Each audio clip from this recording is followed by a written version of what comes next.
They should have never called yard out. I'm about to clear yard out. We can take it to the ball court. I'ma show you how to ball out. And you should be afraid when they open my cage and they still let that dog out. I understand he was brave, but today was the day that I'm ripping his heart out. And I ain't never took a liking to niggas writing words that sound like fighting, cause I'm the type to watch them all get hyping, cause I'm a Viking striking twice like lightning. So enticing, writes and hooks like Tyson. No biting, ride out with no license, no lights. It's so dark but so bright that this bright you call skate but no icing. And I'll be the one nigga that they can't stand. Did 7 years on a handstand, cause I got caught with the blam blam. And I had a kick like Van Damme. I don't care about your man, fam. I body you when you're bad, fam. Laugh in your face like nah nah, and pull off like nah nah. Nigga ready for the breakdown, cause I'm ready for a breakdown. So you better have my kick now, or get shot in your face with the straight pound. 7 Mac 11 loaded weapon when I'm stepping. If a nigga disrespect, I hit him with the Smith and Wesson. When I hit him in the chest, he gon' die. And they looking at me like, why? You had to buy that nigga. He never bothered nobody, my nigga. He wasn't trapping, he was just rapping, doing that shit for a hobby, my nigga. Homie was frontin' like it wasn't nothing. To go spend 100 with Poppy, my nigga. Bitches, they love it cause my shit was flooded like it was hit by a tsunami, my nigga. Yeah. My pockets is fatter than yours. My bitches is better than yours. I keep all them bunnies around me. That's what all these carrots is for. So why would I kill you, my nigga? That's what all these savages for. They run up on you at the light. Bullets go right through your passenger door. Housing his lesson cause homie was flexing like he was the only one holding a weapon, like he couldn't get it. Who was you kidding? I thought you niggas would have been learned your lesson. You know who you messing with? I am the son of the sister of facts. So don't get it twisted, my nigga. Facts is the nigga that play with them. I just be stating the facts. The shit that I see in my raps. Niggas, they know I'm the shit. They never get tired of taking my crap. And I mean you no disrespect. Why? So why would you take it like that? Why? Bitches be all on my dick. They stay with their face in my lap. I'm feeling like half in the 60s. I feel like I'm ripping 260. My words are so heavy, I step in Giuseppe. The bodyguard better not frisk me. The bitches is getting too frisky. Two sisters, they told me they miss me. Well, open the door. What is you waiting for? That's Melissa and Misty. I came from the bottom, but that's not the... Man, welcome to another edition of the Flawda Swampcast, being brought to you by CO Management, TV Tracksuits. Big shout out to the mighty LDVC. Saluda a toda mi gente boricua que está conmigo hoy. You know, we do this show in English, man, but I am de Puerto Rico, de Barrio Obrero, so stay with us, man. You know what I'm saying? We like to mix it up around here and shit like this, man. I see Shawa was in the building. TD Sports Talk. Bang Bang Boogie is in the building, man. But I got my brother Apple and LDTB, man. Hey, man, let me know how your week has went, man. Anything new, anything interesting happening in your week since last Thursday? Oh man, first off, it's the God Apple and LDTV. But brother, man, I just feel very good, just physically, man, just as far as health-wise, because man, finally got over the cold that's been kind of lingering. And I just feel 100% right now. So I'm feeling good, man. But other than that, man, just been chilling, man, you know, doing the normal family thing and shit like that. So that's what's up, man. Listen, man, I just texted Ryan Pino. I don't know if he's gonna be able to make it. It's his last minute and shit like that, man. You know what I'm saying? But cool. I appreciate you, Bang Bang Boogie. But for those who don't know who Ryan Pino is, right? And I know I did a live on this already, but I'm gonna keep on it on Teofimo's neck. So I got my co-host with me today. We're gonna go ahead and dive into that a little bit, man. And I'm gonna play the clip one more time, just one more time, because I want everybody to understand how dumb Teofimo sounds when he says this bullshit. Un montón de mierda lo que dice. Sabrina Matias. No one knew about him until he started calling me out. And just do the facts. You know, he could be an IBF world champion, but he's the most softest fighter in the division. Why I say that? Because he's one-dimensional to the point where Puerto Ricans, man, I tear they butt up. Puerto Ricans are easy to beat. And I don't care if the Puerto Ricans feel some type of way. And see, this is the thing I got a problem with right here, man. You know, it's okay to go at a certain fighter if you want to fight him. But when you're going at my whole island, la isla de Puerto Rico, when you're saying all of us, que somos fáciles de vencer, then I got a problem with that, bro. I got a huge problem with that, man.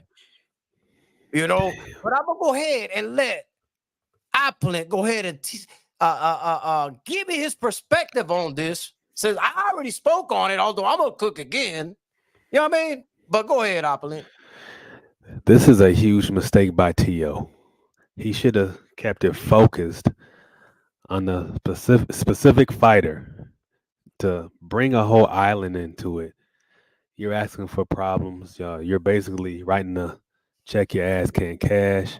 He can literally pass for a Puerto Rican, and Watch your now mouth. he can't go to the island and just enjoy the island without somebody gonna run up on his ass if he ever steps up on the island until he clears this up. You know what I'm saying? But yeah, this is definitely a stupid move by T.O. But this is what I expect from T.O. He does stupid shit like this. So wow.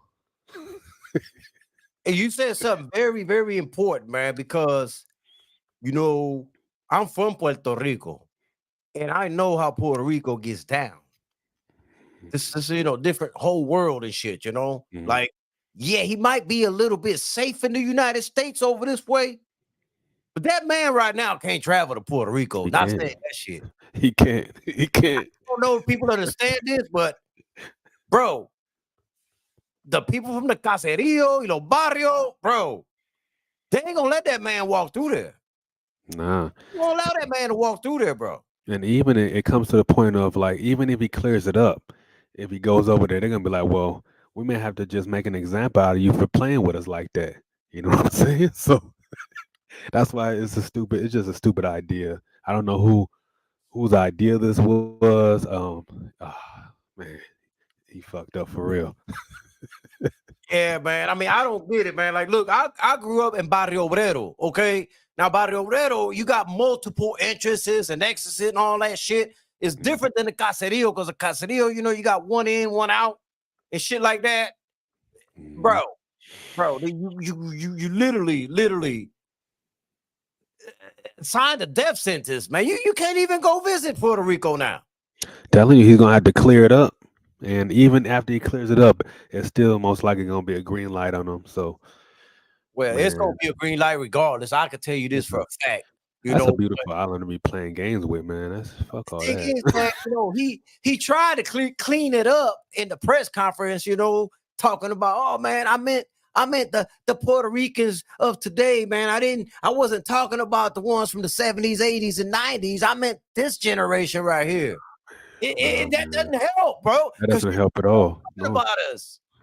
exactly. Yeah, that Like, how doesn't. is that a cleanup, man? Nah, man. You know? Now, Ryan Pino, he's one of my homies and shit.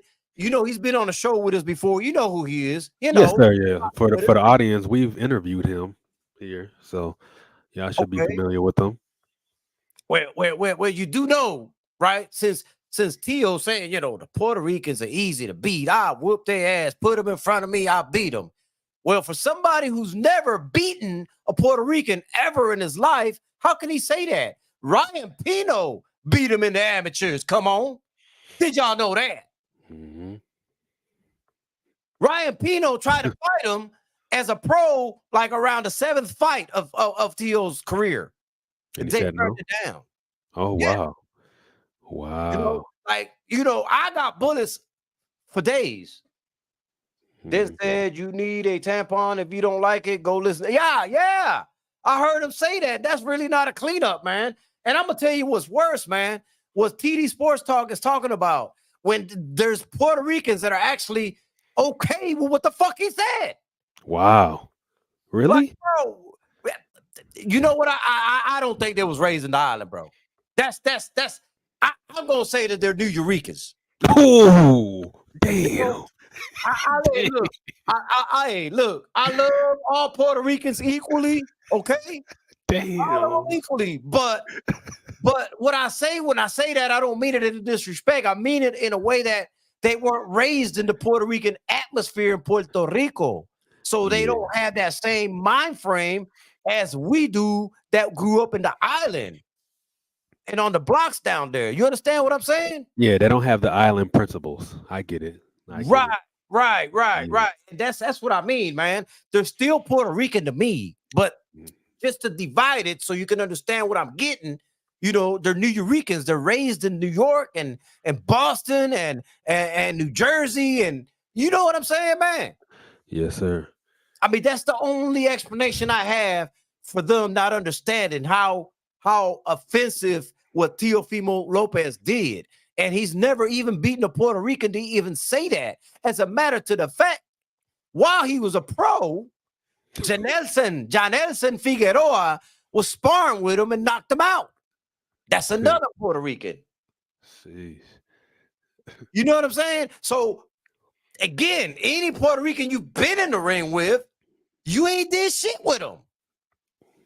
Now, these two individuals, Janelson Figueroa and Ryan Pino, I got mad love for them, bro.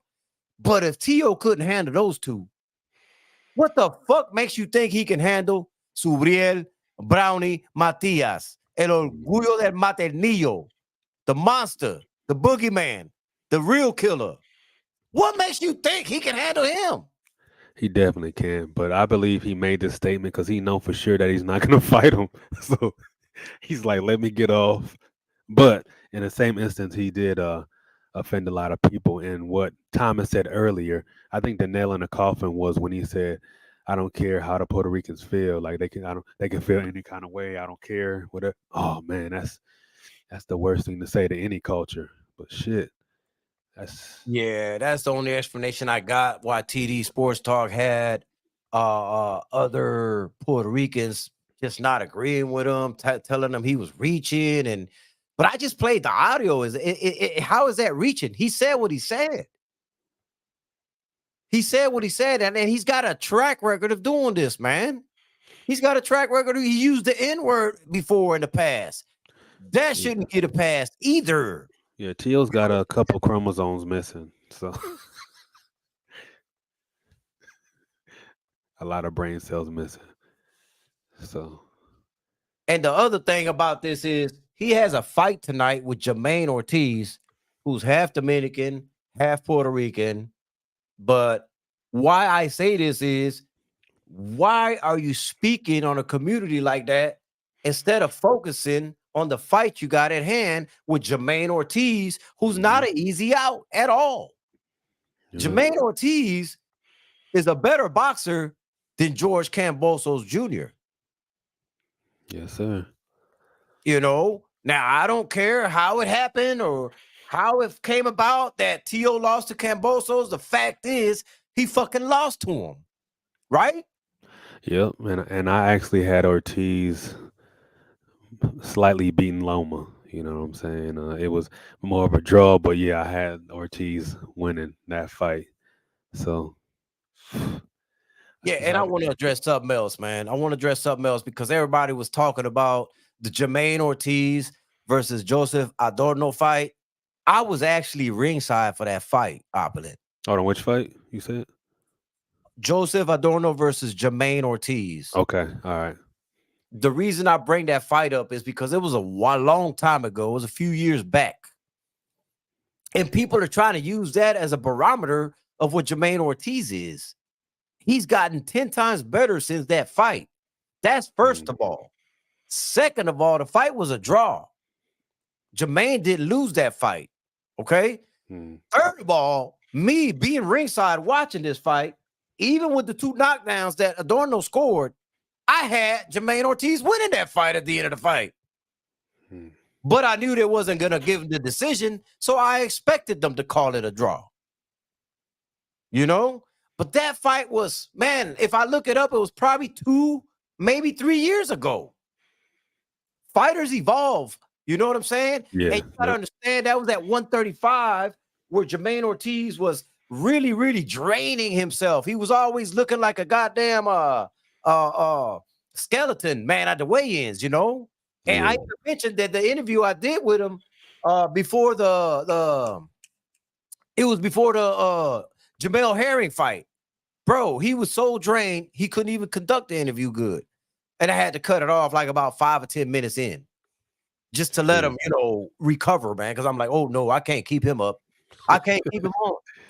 I would be doing him a disservice, bro. I saw what was going on with him, and I said, I got to let him rehydrate. I got to let him get right, man, because he's got to fight, you know, tomorrow, the next day. Yeah. You know? So I had to let him be, man. But now he's fighting at 140 where he's not having the Drain is bad. You know what I'm saying? So it's not the same version. What I'm getting at, it's not the same version that Joseph Adorno fought. That's what I'm saying. I got you. I got you. Loud and clear. But I'm definitely excited for this fight tonight, man. Who do you got winning this fight? T.O. versus Ortiz. Who do you got winning? This is the thing, man. I'm torn on this one. Opulent, I don't know which way to pick. And the reason is, I'll give you my reason so you can understand me fully. In Frontline, man, I ain't had no white hair since I was young, man. They just called me kind of local, man, since I was 4 years old, man. They just, I don't know, man.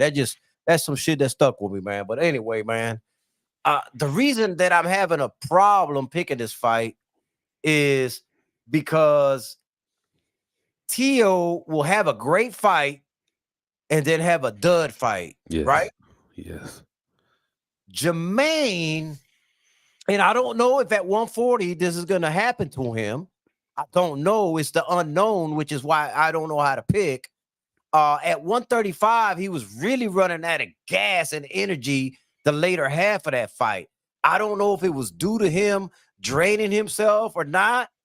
So at 140, I still have that question of Jermaine Ortiz. And I love Jermaine Ortiz. That's the homie, man. But I still have that question because I haven't seen it at 140. So will tonight answer a lot of questions for me, whereas if the weight was really the problem why he was losing steam in the second half of fights and stuff like that. Now the other thing is, if Tio is sharp like he was in the Taylor fight and the Loma fight, then he's got a really good chance at winning this fight. But if Jermaine Ortiz, who's a better boxer than Cambosos and hits harder than Cambosos, can stay focused for 12 rounds, he most definitely can win this fight and may even score a knockdown. But the reason I'm having a problem picking one way or the other is because I don't know which version is going to show up of either one of them, Opulent. Right. It's hard for me to pick a pick like that.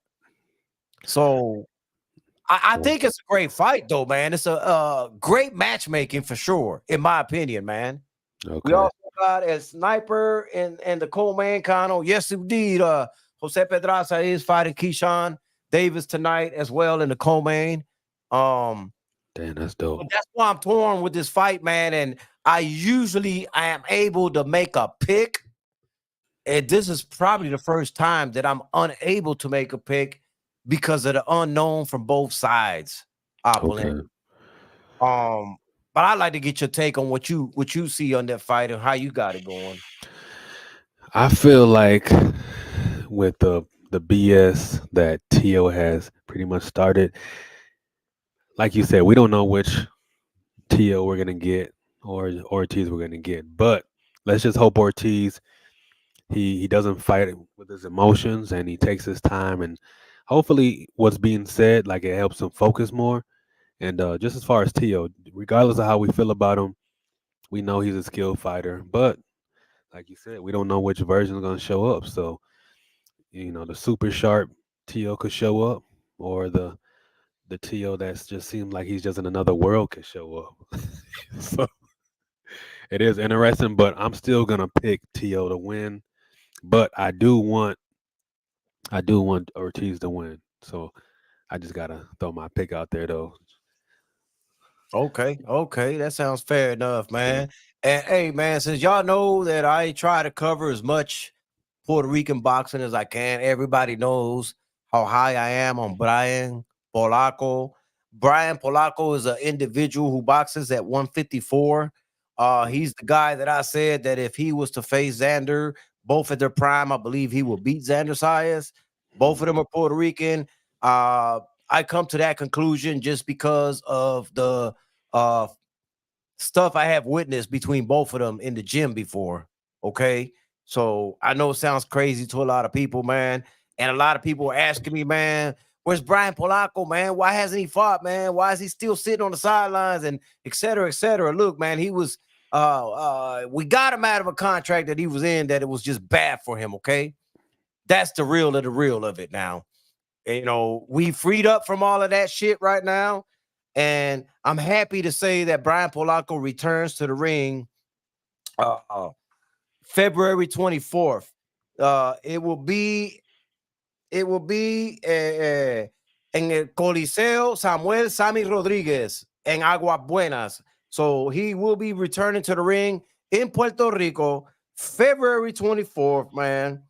I can't wait for it, man. I believe that's he's one of those hidden gems that he's gonna shock a lot of people when it comes to boxing, man. He's really a underappreciated and under rated fighter, man. That motherfucker can hit hard, bro.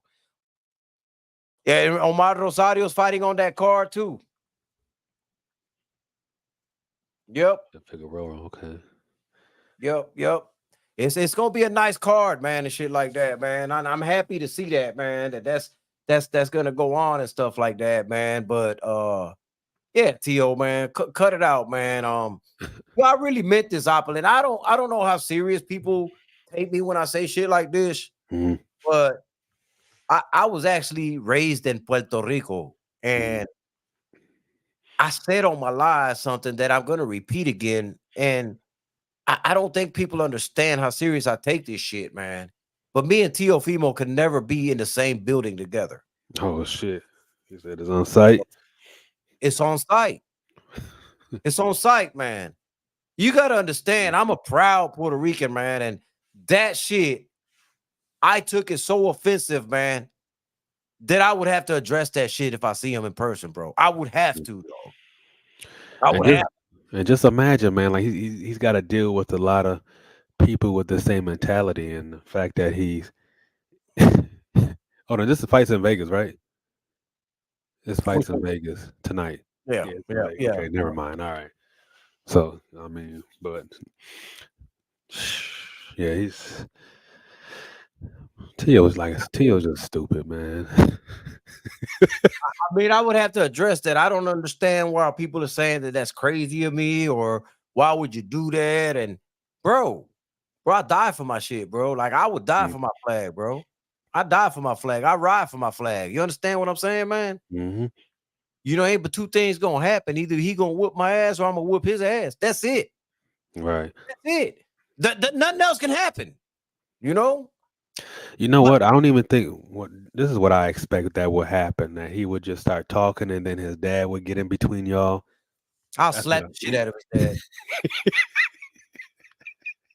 dad. Oh man, that would be a great video for people to keep replaying. Oh shit, Kato Loco slaps the shit out of Senior. Out of him, bro. Oh, that would be great. I'll slap the shit out of him on purpose, even if he doesn't get in the way. You know why? Because then Tio might want to jump then. Ooh, slap the coke baggies out of his pockets, right?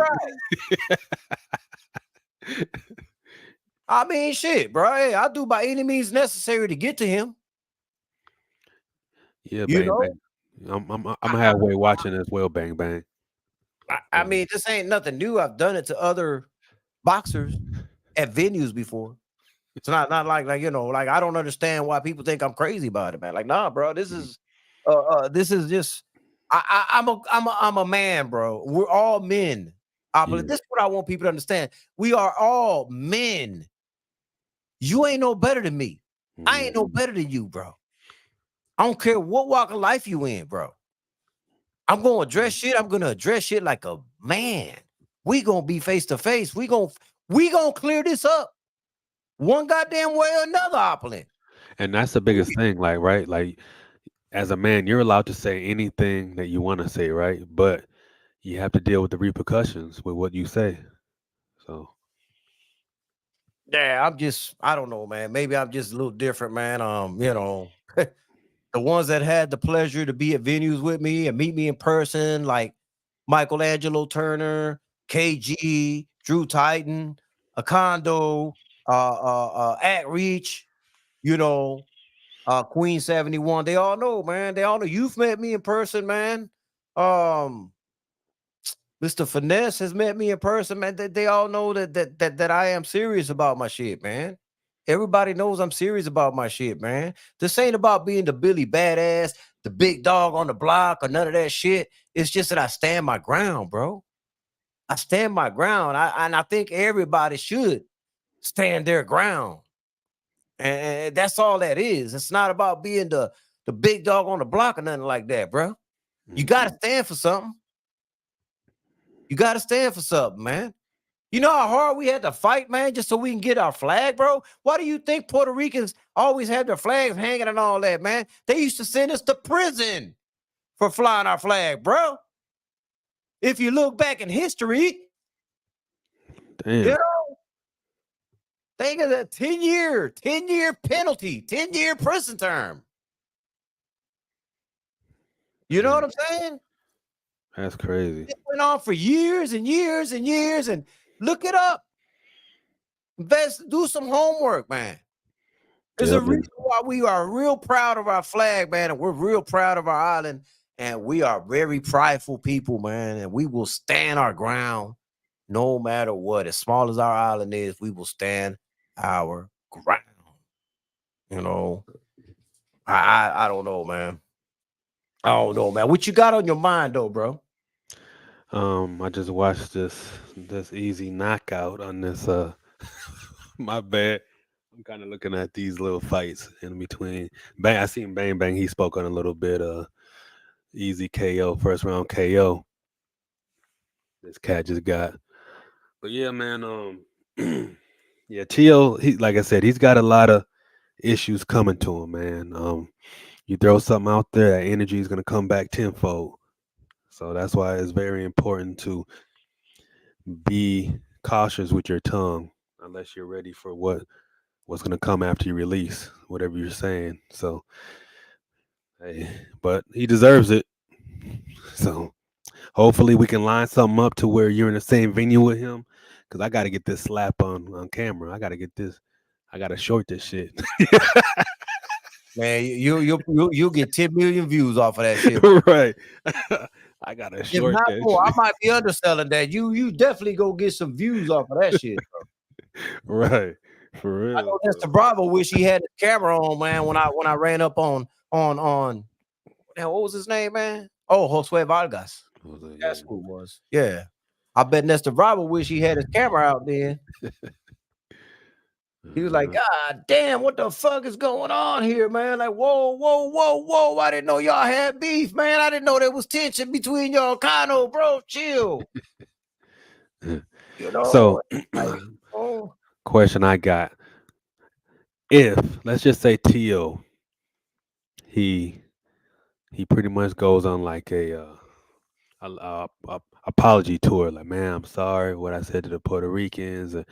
What can Tio do for you to ever rock with him again, or or Nothing. is it just a rap? Okay, It's a wrap. okay.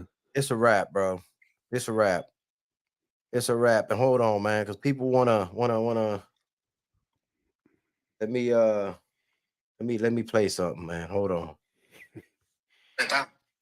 Oye, siéntate a hablar con Top y pregúntale por qué no quisieron garantizar mi pelea contigo. Por eso mi promotor tomó de los rumbos. Cuéntale eso a la gente. Habla claro. ¿Tienes o no tienes miedo? ¿Quieres o no quieres pelear conmigo? Habla claro. Teófimo, saludos, papá. Bendiciones, campeón. Éxito hoy, que la tienes apretada. Oye, siéntate a hablar con Top y pregúntale por qué no quisieron garantizar mi pelea contigo. Por eso mi promotor tomó de los rumbos. Cuéntale eso a la gente. Habla claro. ¿Tienes o no tienes miedo? ¿Quieres o no quieres pelear conmigo? He replied to Tio, bro. You know what I'm saying?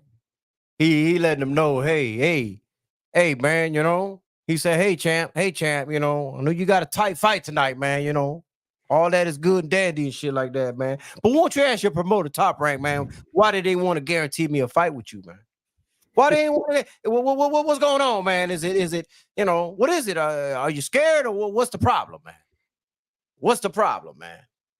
You know, then of course, you know, there's another clip, man. I don't know if I have it on me right now, but you know, Subir told him he gonna knock him out, bro. I played the clip on my live yesterday where Subriel said, "I'm gonna knock him out, man. I'm gonna knock him out. I'm gonna embarrass him. I'm gonna make everybody laugh at him, man. And he's definitely gonna have to see a psychologist or a psychiatrist after I'm done with him." You know what I'm saying? Subriel wants all the smoke, man. I don't understand, man. Like people didn't understand. This man is a real dog, man. He's a real dog, man. You What know, go ahead. what percentage? What are the chances that that we're gonna see Matias and Tio? In your Probably opinion? slim to none. I don't Okay. think they want to make that fight. I don't think Teofimo really wants that fight. I don't think his people want that fight for him, man. I agree. I don't. In my opinion, it's a 0% chance. I mean, I think he's just talking shit. He's talking shit to just talking shit to him just to get some clout. He just wants some attention towards him. Mm-mm. So Oh, just yeah. By the way, man, I ain't forgot, man. I know I told people, man, that I will have Boots Ennis on sometime soon.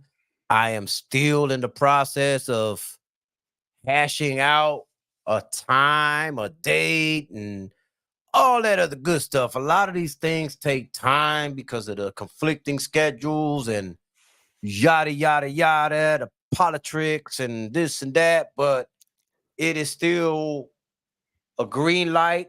I just can't give y'all a date yet. oh, you said that on live? You said that live? I didn't- Yeah. I said that. I said that on the live. Yeah, I said that on the live. Which Yeah. one? The last one or? Oh shit, I can't remember what. Man, Oh how shit. you? Man, I'm 53 years old. How the fuck I'm supposed to remember? See, because I'm saying like I haven't heard you say that, and I've been listening to every live. That's why I asked. Like I never heard you say it out loud. I know you said it behind the scenes and shit, but Yeah. Hold okay. on.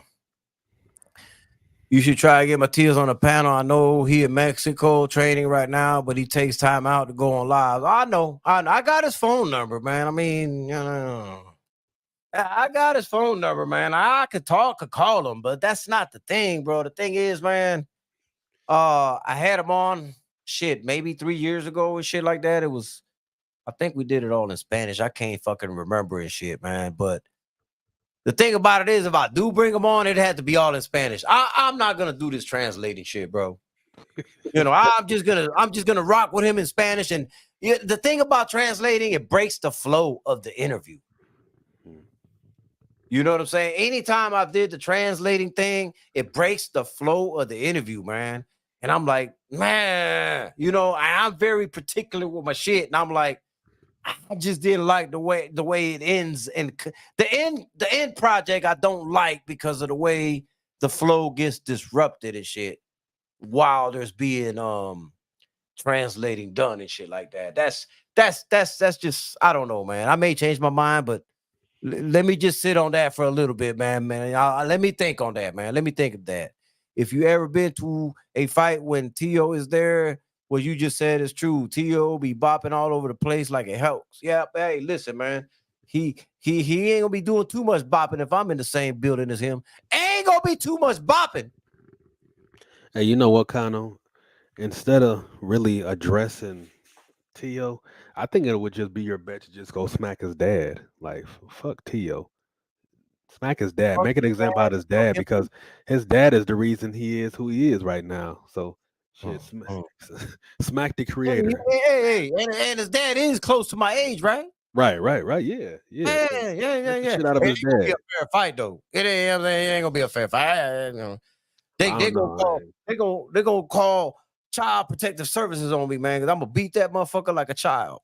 I don't know, man. He gonna throw coke in your eyes, so it may be a little bit more fair than you think. Man, bro, listen, bro. Come on, man. I grew up with never mind, man. I grew up with that shit all around me, bro. That ain't scaring me, bro. No, I'm just saying it's not good when it's in your eyes. That's what I'm saying. It's not good when it's It in your ain't gonna eyes. deter me, bro. It ain't gonna deter me, bro. Shit. What do you think? A blind? They ain't gonna blind me or something? They ain't gonna blind me or something, man? I put the motherfucker in the chokehold. I'll be blind all I want. I can still choke the life out the motherfucker. Huh? Oh man. Tell you, I would love to see that so much, man. That would be great. Hey, man. Hey, fam. Hey, check this out, though, man. Did you see Khalil Cole's performance, man? Oh my goodness, yeah, that was Talk about amazing. that, bro. Talk about it. I want you to talk about it because the dude he beat was trying to bet you. So, you got a little storyline to this, bro. First off, I'm a little bit salty because remember last show I was talking about it that some cat came out of nowhere trying to bet me $200 on his on IG. You know how you be in the comments. I had dropped some flames for Khalil for the fight, and it was definitely my bad because I had replied to him too late. By the time I replied to him, the fight was over. And so Khalil, man, those body shots, he, Man. he dropped dude a good 3 times, man. So it was over. It was over. But Yeah. that first one sounded like a gunshot, though, man. I was like, God damn. Well, I've been to Khalil Cole fights, man. His punches really sound like that. Man, they sound vicious in real life, bro. This motherfucker can crack, man, but he could box too, man. And you Yeah. notice how he took the first round to box him. He boxed him the first round. Yep. Yep. And then he stepped on him, man, after that. You know what I'm saying, man? Khalil Cole is the truth, man. I keep telling people, man, that hey, y'all better watch out. Khalil Cole, that big stepper, is going to be doing some big stepping, man. You know what I'm saying? Definitely. He also said he want to face guys like Boise, Yarde, Craig Richards. He said, shit, he don't have no problem proving himself. He has no issues in proving himself, man. Right. By the way, T.O. is pussy. Yeah, T.O. is a pussy, man. I said it. Subriel said it. Bang, bang, Boogie said it. And we all saying it. D-Man Jr., the sawed-off shotguns in the building. What's good, bro? Blessings, D-Man Jr. What up, God? Now that D-Man's here, and now that you here, Opulent, man, hold on. Oh, okay. Yeah. Let's revisit something, man. Let's revisit something, man. Can we rewind back from this morning, bro? Tell me about Tim Kazoo. Tim Kazoo. Okay. I have no belief in Thurman anymore. He went in there. He was supposed to show up and show out. He let the old man Pacquiao beat him. He's getting his ass whooped. Tim Zoo's whooping his ass. That's just. I mean, I think even Tim's gonna get a stoppage because remember, Keith is still weak to the body. He's very weak to the body. So it may be. I'm calling a body shot stoppage. That's what I'm calling. Like I said, there's a blueprint on Keith Thurman. Come on, man. Unless, like I said, remember you're behind the scenes. So if there's something behind the scenes that I don't know, then that just is what it is. But Tim's been too active, man. Thurman been sitting out playing a flute, man. Hold on, y'all really betting on a fucking flute player, man? Y'all wilding the hell out of here. Andre 3000 wouldn't even have him on his album. Like, man, come on, man, y'all wilding. For real? 3 Stacks wouldn't even have him on his album. He like, my man, he can't even play the flute like that. You know what I'm saying? So it's like, Damn, that's fucked up, man. shit. You see this D-Man Jr.? Are you hearing this shit, man. bro? I just want to know, man. Are y'all gonna come back when Keith Thurman beat the shit out of Tim Zoo? Oh, I'd definitely be here, but I will definitely be surprised. You'll be here. I just want to know: are you ready for the magazines I'm about to shoot out? Yeah. I'll be ready for it because, like I said, I could eat crow if it comes to that. But there's just no way, fucking unless I'm eating crow, man. It's gonna be a whole hour of me cooking you. See, like I said, if Keith wins, there's some WWE play in it. That's the only way I can see it. Listen, man. Let me just rewind a little bit, man. I'm the guy that when nobody knew Andy Ruiz, I said, hey, man, he gonna beat Joshua. He beat Joshua. Right. I said, hey, man, T.O. about to beat Lomachenko, man. He beat Lomachenko. But then I turned around and said, yo, he fight Cambosos now. Cambosos gonna beat T.O. You know what I'm saying? Cambosos beat T.O., man. You know what I mean? And I'm like, damn, bro. Like, damn, bro. Like, damn, bro. Oh, hey, man, that Fundura, that giraffe, that overrated tall motherfucker. I said Mendoza gonna knock his ass out. Well, let me just say congratulations on those great picks. But hey, me and Thomas, we gonna hold it down. We got Tim Zoo stopping this lame Thurman. So Let me see. I'm missing something in the chat, man. Why did I miss something in the chat? but I don't know. if I'm wrong, I deserve all the clowning you're gonna do. Said Theo was gonna be Josh Taylor too. See, all of these picks that I did, right? And there's many more, Opulent. Those are just the ones I'm going through the surface, man. Yo, I mean, even BFTB had to pay me on some bets on some of them fights. Come on. I thought we all knew Josh Taylor wasn't really the goods like that anyway. So I mean, that's not really surprising. Like I said, bro, there's many more picks that I did. Many more. I'm just giving you a few of these, okay? Yeah. You see what Thomas said? Your streak is gonna come to the end. It's gonna come to the end, brother. It's gonna come to the end. Nah, man, bro. Listen, bro. But my picks be phenomenal. My picks be phenomenal as a motherfucker, man. Yo, I gave Bang Bang Boogie a rich, man. I gave him a rich, man, because I fuck with him, man. Plus, I like saying the name Bang Bang Boogie. You know what I'm saying? Oh, and let me be clear though. I don't like Tim Zoo at all. Tim Kazoo. I don't like him at all, but he's been active. He's been doing his thing. So Thurman's just been chilling, playing flutes, trying to get on a 3K's album. 3K, like, nah, you ain't a real flute player. You better put some respect on Thurman, bro. Put some respect on Thurman, bro. Well, Thurman's really from like Clearwater too, right? Yeah, he Clearwater. Yeah, man, these motherfuckers, they don't even know how to make. Really, to be, if you want to be specific, St. Pete. They don't even know how to make steaks out there, man. St. Petersburg, like right there on the motherfucking bridge, man. That you cross over, you go into Tampa. If you cross back over, you in St. Pete, Clearwater. Okay, so he's right over there. Okay, you know yeah, he over there in Pinellas County, I believe it is. You know what I'm saying? Let me say this: Clearwater is lame as fuck too. It is, man. Like it is. Just a college town. That's all it is. It's super lame out there. Yeah, we stayed out there. We went to me and the wife. We went there for the first wedding anniversary. Right, we went to Busch Gardens, and we stayed in Clearwater. Man, that was the worst anniversary dinner. Man, bro, the way they fucked up this steak, I had got a porterhouse. They fucked this steak up so bad, bro. It was horrible. It was like rubber. I didn't even eat. I didn't even finish that shit. And then I got this, bro. I got this apple pie. Man, how do you fuck up like an apple dessert? They fucked it up. I don't believe you because look what D-Man said. What D-Man said? Bro, this is way back when I used to eat meat. You know, like I said, my first anniversary. This is like 7 years ago. So I ain't ate meat in like 4 years. So it was back then. Hey man, TD Sports Talk says, Yo, Kano, Brian Chevalier, Chadi, I call him Chadi, is about a 5-1 underdog next week. I think he can win. That's a nice payday. I got my money on Chadi, bro. I got my money on Chadi, man. Like, man, look.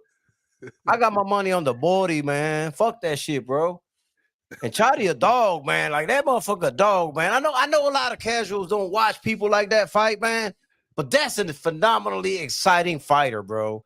You know, like I tell people, he's coming to fight Opulent. He gonna scrap, bro. You gonna have to scrap with that motherfucker. Chadi ain't nothing to be played with. He gonna come in there and scrap. You better have your chin strap buckled up, your lunch pail, all that shit. We scrapping. And he hit hard. So, you know, I don't know, man. I don't know why they, it's a Mexico versus Puerto Rico fight. I don't, partake in too much of that rivalry shit, but that's what it is. And you already know how that gets, So, hey, man. You know what I'm saying? But no, man. You see fucking D-Man talking shit. I'm over there talking about steaks and shit, eating tree branches, man. Bro, man. Shit. Hey, I take that. And soybeans. Hell no. All right, bro. You want to do a friendly wager? Let's do a friendly wager, man. When I, let's do a friendly wager on the Kazoo Thurman fight, man. You know I'm with it. What is it? What's the? Like, I don't know, man. Can you come up with something like friendly? You know what I'm saying? Something that could be fun or. Ooh, I got one. Okay, if Tim Zoo wins like I expect him to, right? You gotta come on. You gotta make a woman a video saying T.O.'s my favorite fighter. Ooh. Wait a minute. Hold up. Yeah, that's it. Yeah.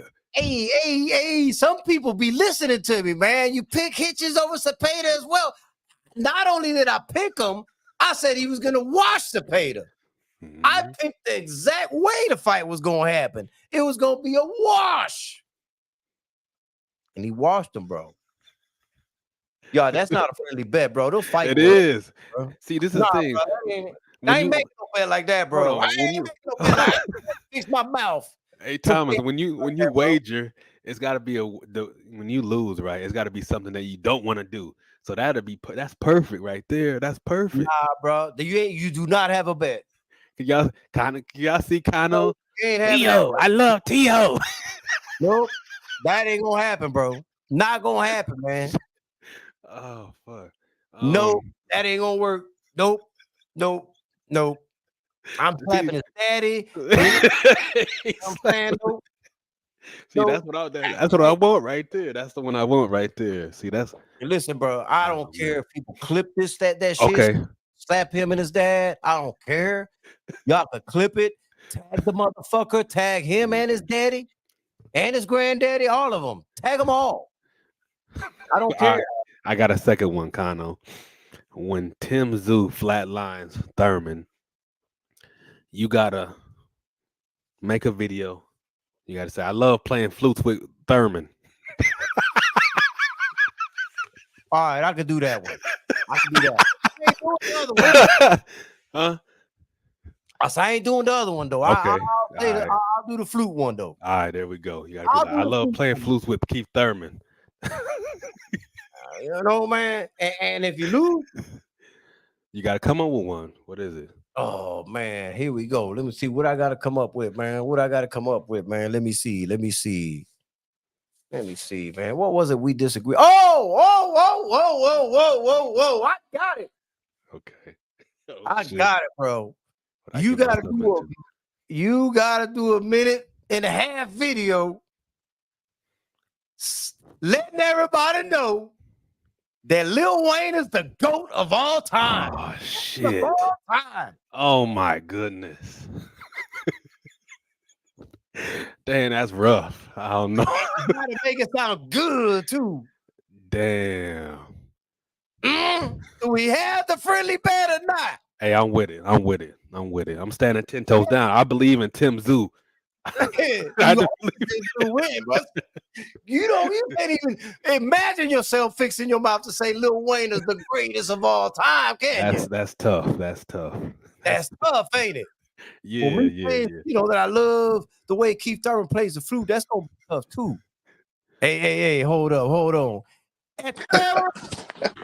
What's up, my brother? What's good with you? I gotta turn my camera on now. That's my boy. What's with you, bro? What's good, man? Man, just chilling, brother. Chilling, make it, man. Hey, what's good with you, brother? Yeah, man. What's happening, brother? Chilling. Hey, man. Hey, Steven, before we get going, though, man, Esteban Brillo, that's what I call him and shit. That's dude, me, man. My man, 50 grand, man. You know what I'm saying? But, hey, let him know, man, what you got going on, man. Talk to him a little bit about your business and shit like that, man, because they got to know. And so this is a travel business. I do a lot of urban travel business, man, all around the world, from Morocco, Egypt, Ghana to Belize. That's what we do, man. Every month we going somewhere, taking a group of people, man, letting them explore the country, like explore the world, try new foods. We going down to Puerto Rico, Dominican Republic, all over, baby. You know what I'm saying? We all over the world. Every month we going somewhere. So if y'all looking to go somewhere, get at me. BLP Travel, Bright Light Promotions Travel. We'll take you somewhere, man. Get you there. You know, from Morocco, Egypt, anywhere. Yeah. That's what's up.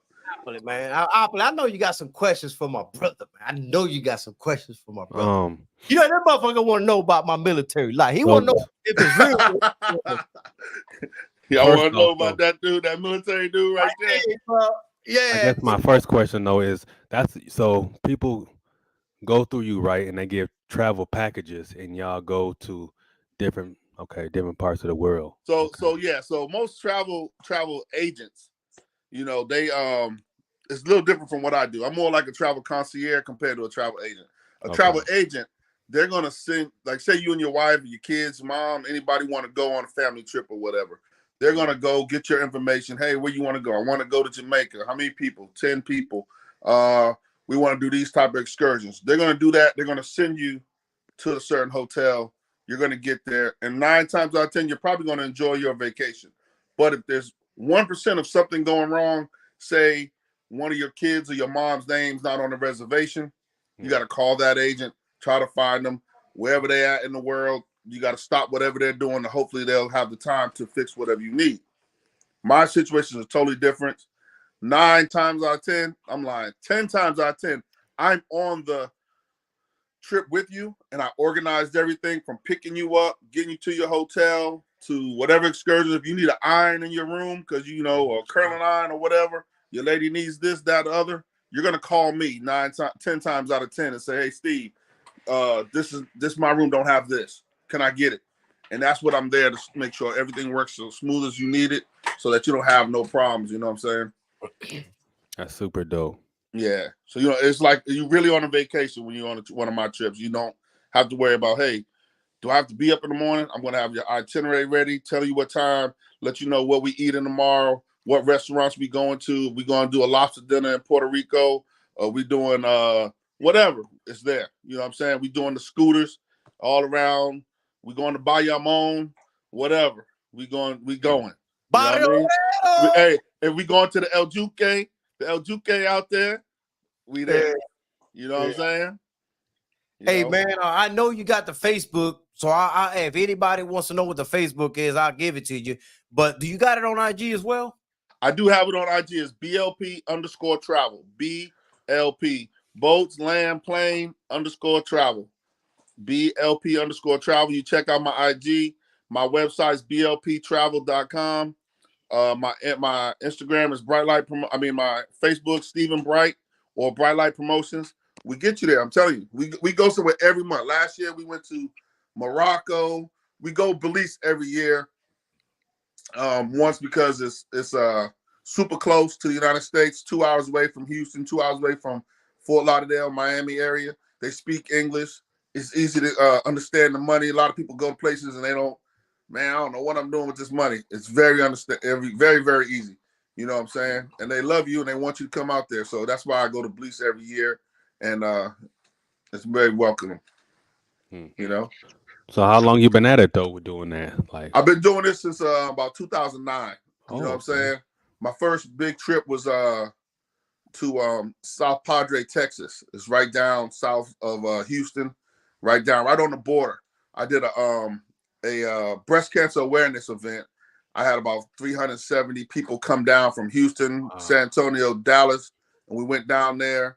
The town itself was doing their own breast cancer event, so we just teamed up with them. They had about 5,000 total, but I brought 370 out there, and we had a great time, man. We did a comedy show, we did a beach party, all types of stuff out there in South Park. So that's what we did in 2009, and from there we just elevated.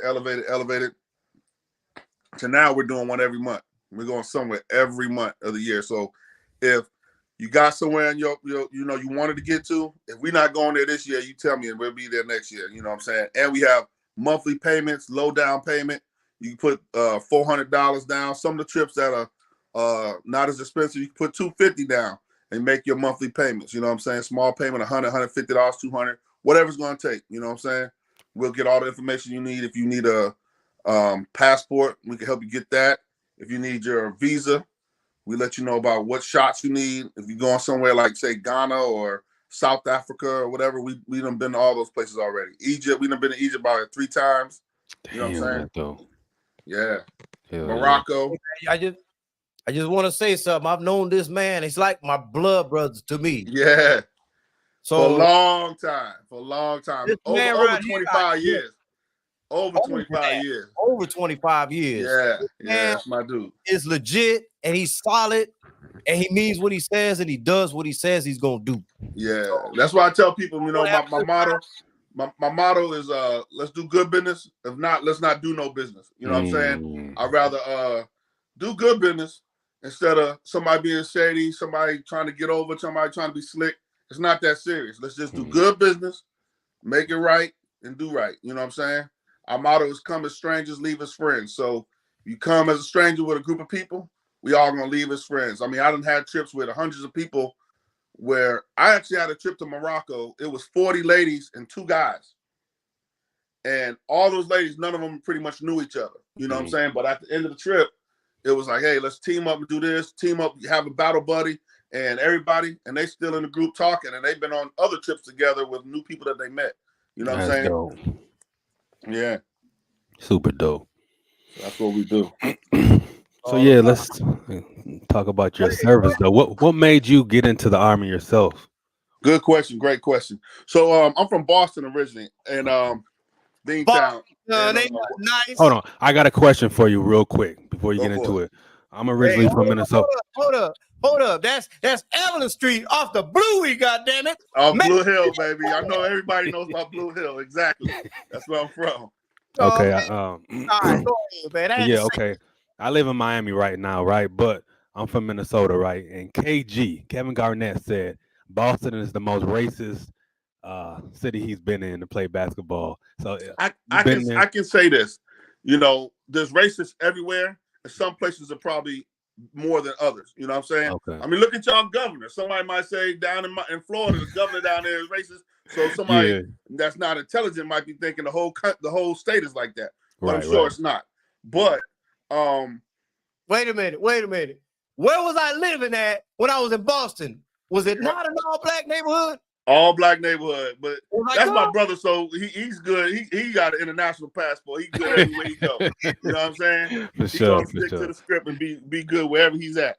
You know what I'm saying? But the back to your question about first of all the racism. I believe racism is everywhere. You know what I'm saying?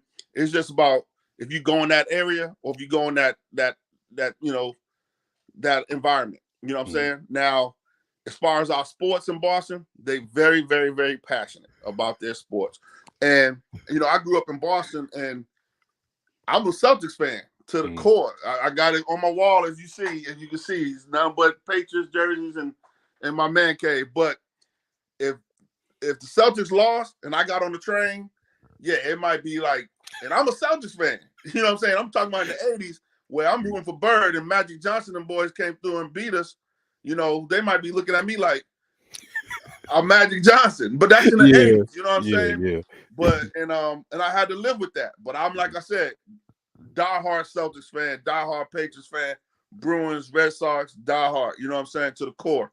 But it is what it is. Like with everybody else, I think that they're just more passionate about their teams, and it just so happened to be there's a very small community of black people up that way.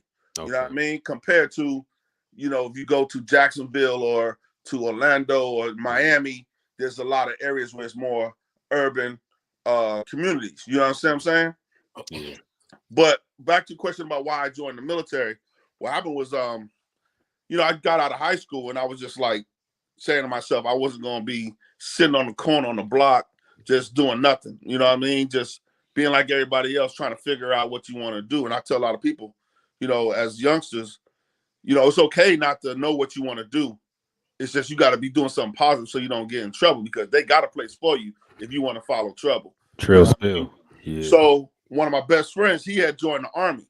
And he was like, yo, I'm about to leave and go in the Army. And I was like, when did you talk to the recruiter? What you talking about?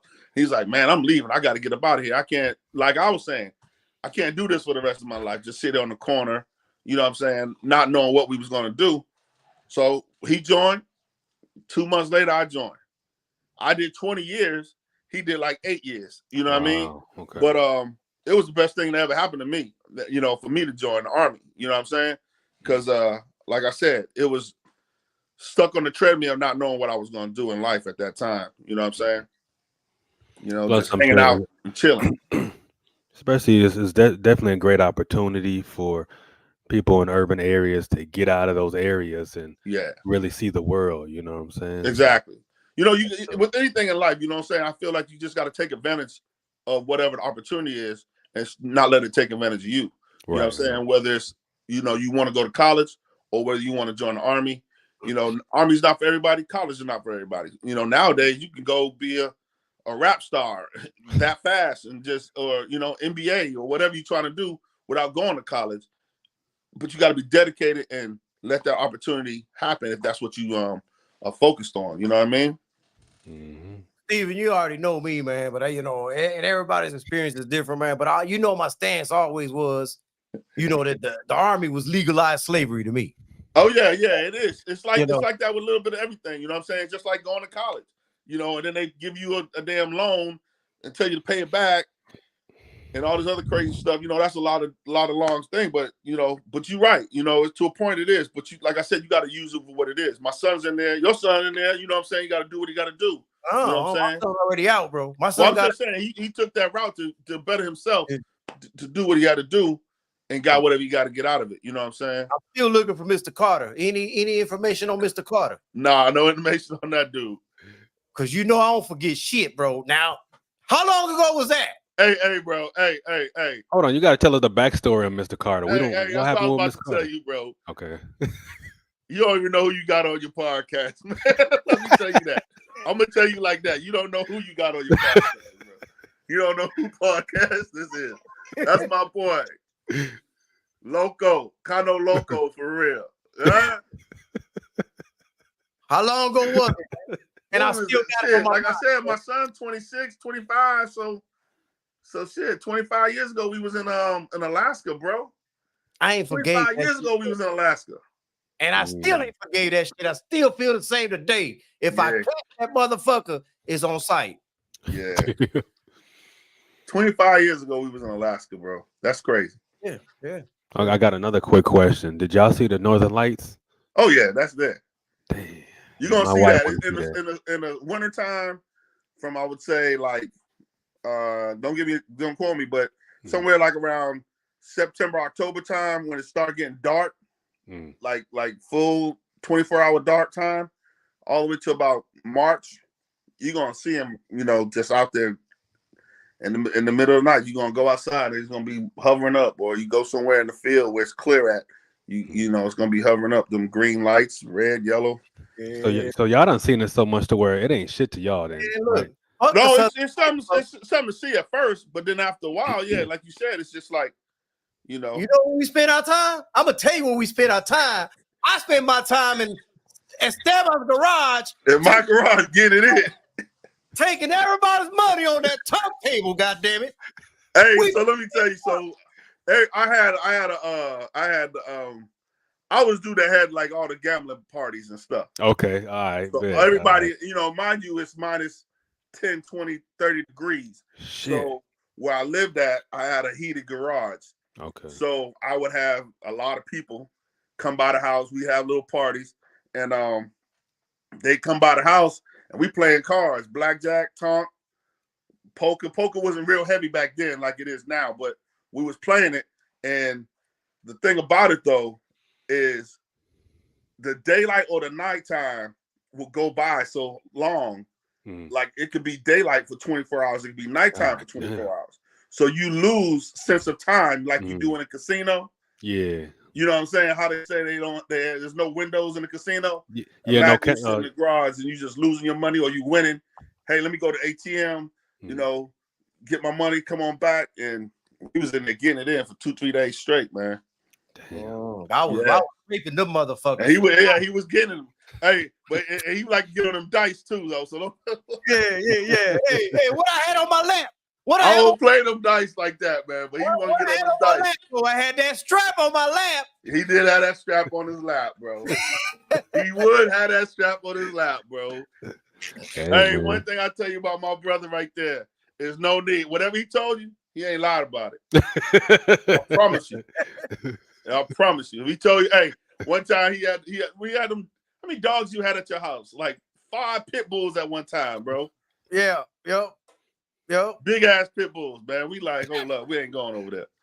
Hey, We ain't I going ain't over even there. say Apple, and I had one that was a red nose with red eyes, and that motherfucker was super crazy. I had to keep him separate Killer. from the rest of them. Straight Damn. killer dog, bro. He's the alpha then, huh?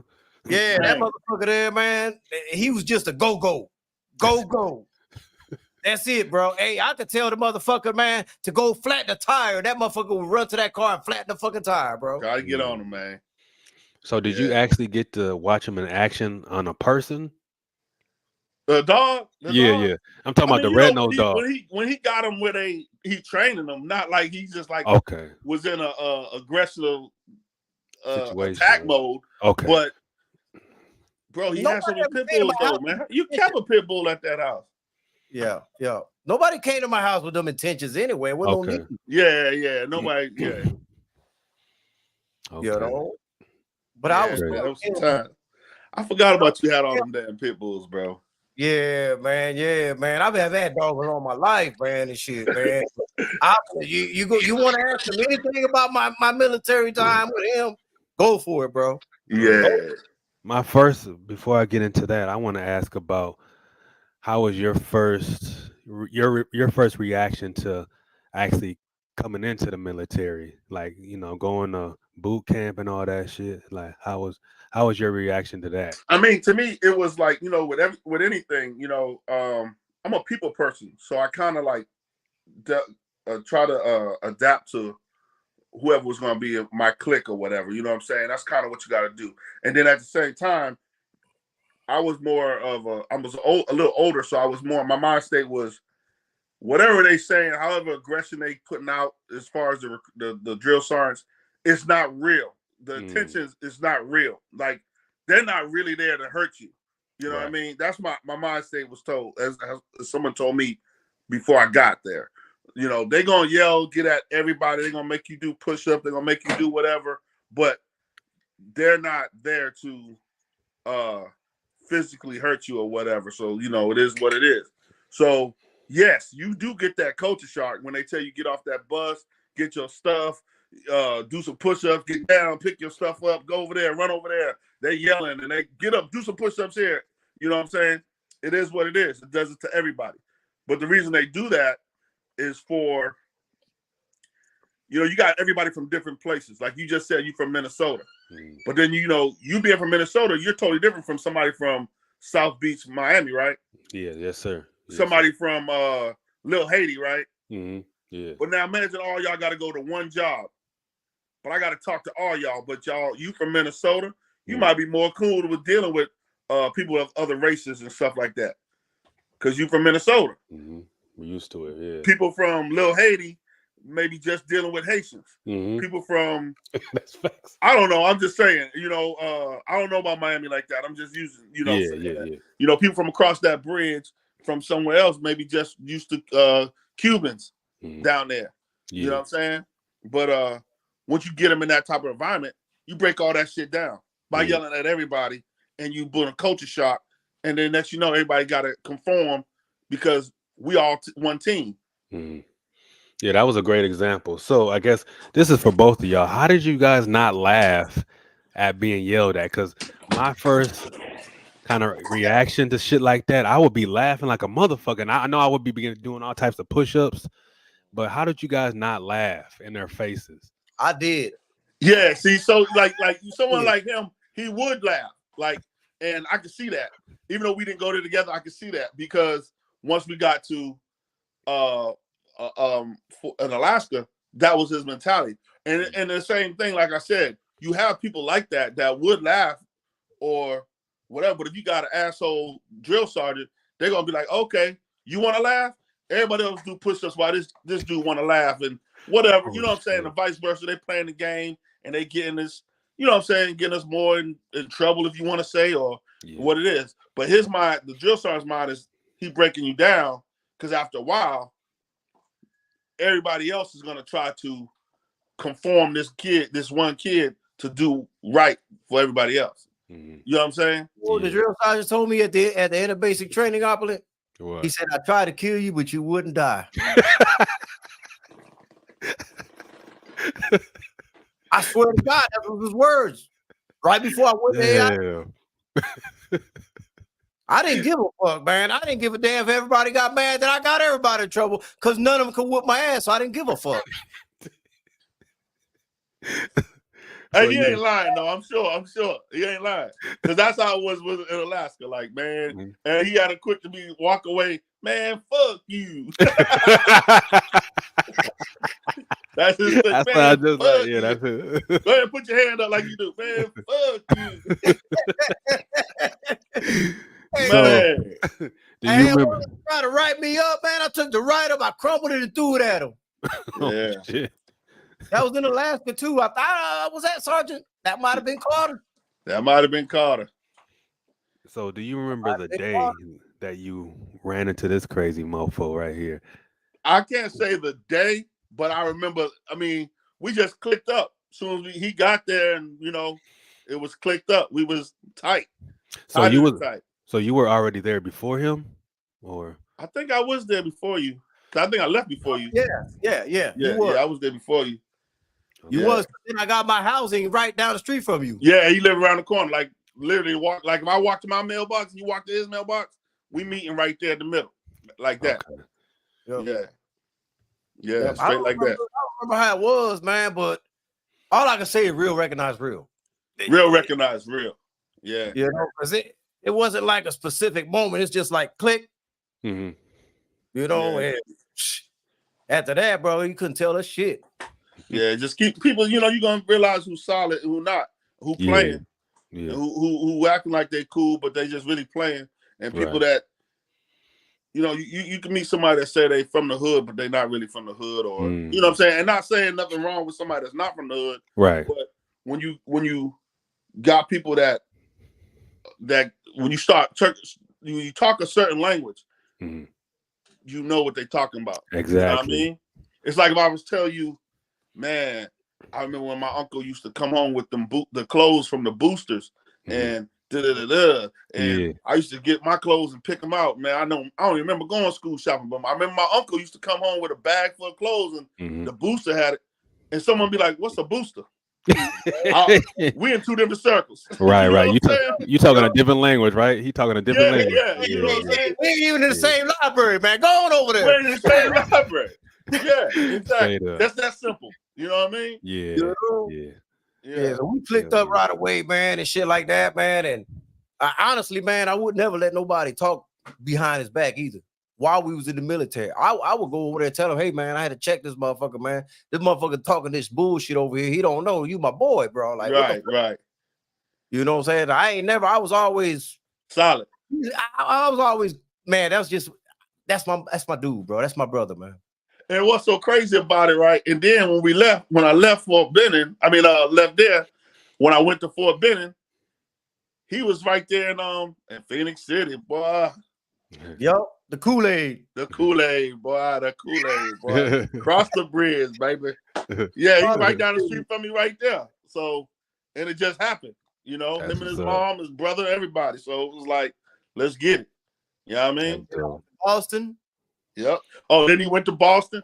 It was one time when I was in the military still, he was in Boston at my mama's house more than I was. Swear to God on everything. They looking for him. They like, hold up, where he at? You know what we was doing back in the days too, man? We was selling them throwback jerseys and shit. Throwback jerseys. I'm in Korea selling them jerseys. Bro. You was I'm getting in them Korea sending jerseys home. That cat selling them. Yeah. Straight like that. Yes, sir. Straight like that. That's dope as hell. Leaving with two bitches at a time in the car, remember? Yeah. Two of them. Not one, two of them. Give me two. Give me two. Yeah, so yeah, share with the audience some crazy stories you have involving Kano. I'm gonna stay out of that one. Shit. What you say? And where? In the army or in the army or whichever. Just dealing because I know y'all say y'all stayed in the same area for a while. I'm gonna tell you, it's just some crazy army stories that people, just really in that motor pool, acting crazy, but a lot of things that like being just in Alaska, living in Alaska in the environments, the environment of being in Alaska, you know, and everybody knows it's super cold. Yeah. You know what I mean? And we used to have times where we'd be in a tent in the field, and somebody might have to go and turn the stove on or have duty or something like that. And you know, it was just crazy, man. Just times, you know, it was just crazy. It's super cold. I'm talking about -20, -30 outside. God damn. Yeah. See, Alaska's like a. Hey, and we sleeping on the ground. Oh hell no, for real, bro.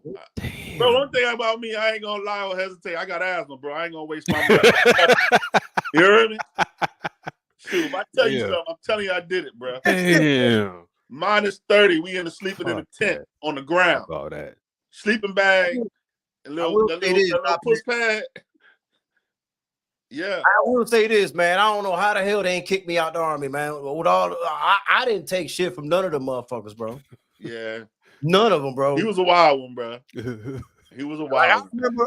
I remember Steven talking to my son. He said, "Don't do nothing your daddy did." Yeah. Don't do nothing your daddy did. You do that, you be all right. You'll be all right. Just don't do that. Don't do nothing your daddy did. Hell yeah. That's how it was, man. Shit, man. And we was up. I enjoyed Boston a lot, man. You know, and that's my family now. You know what I'm saying? Yeah. And, K Dig, of course, you know, I hung around a lot with him, man. And they always asking about you, like, where you at? Where you at? Yeah, man. I got some questions about Alaska. Like, did y'all smash any Alaskan chicks? Like, the actual, I'm gonna be like this, and I only want to be disrespectful to the chicks up there, but as far as the Alaskan chicks, but the Eskimos, that's what you asked about. Yeah, sir. Right? Yeah. So the Eskimo buns, yeah. That's what I'm trying to say. So in Alaska, have buns. Yeah, I only want to make it sound like it's fucked up for your listeners or whatever, but they are people that are up there. A lot of them are alcoholics, and a lot of them are.